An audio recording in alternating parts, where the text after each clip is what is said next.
This is agar-agar. I use it to make a diabetic dessert because I am diabetic.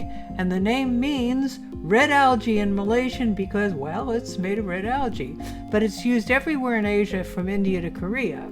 Now in the US it's called vegan jello because there's no horse hooves involved, nothing animal involved.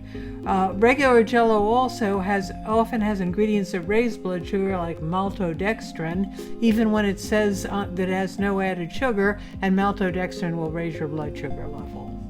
It doesn't like citric acid, unlike jello, so you use less liquid when you're using citric acid. Normally you use a cup and 3/4 for each square of agar-agar. Here we use 2 bars and 3 cans of diet soda, which is just a cup and a half each bar.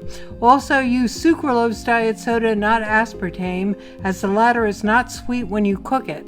The sucralose breaks down too. It's not great for baking, but it doesn't break down as quickly and it doesn't lose its sweetness when it does break down. Let the agar-agar soak for half an hour. Then you get out an immersion blender, and that makes it easier to dissolve because it makes it into small pieces, but they have to be boiled then, and which only takes 4 minutes or less. But you can't just pour the hot water over it, and when it is boiling, stir it once to make sure it's all dissolved.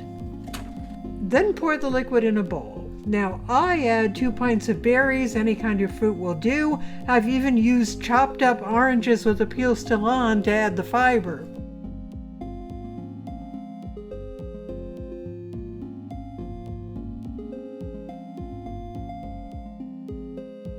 Okay, the thing about agar-agar is that it gels at room temperature, which is really quick.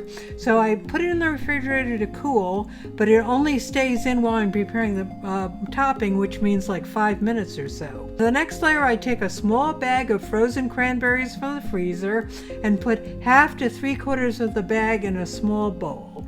Then I mix half a cup of brown Swerve, which is diabetic sweetener with erythritol and allulose that you can bake with, and I mix in a 1/4 cup of water.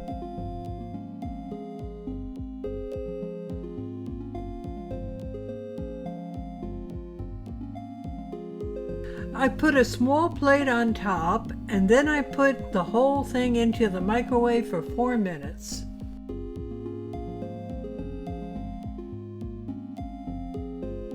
The heated cranberries are then mashed with a fork.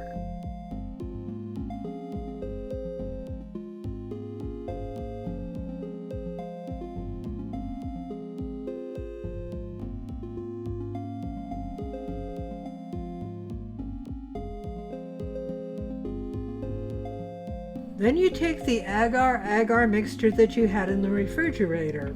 It hasn't set, but it has a skin on it, which is what you want so the cranberry doesn't sink. Then you pour the cranberry mash on top, and if you need to, spread it out.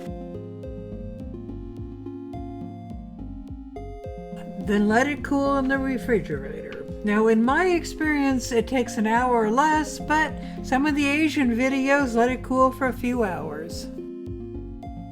Now you can eat it just as it is, but I like to put on sugar-free whipped cream like Jello.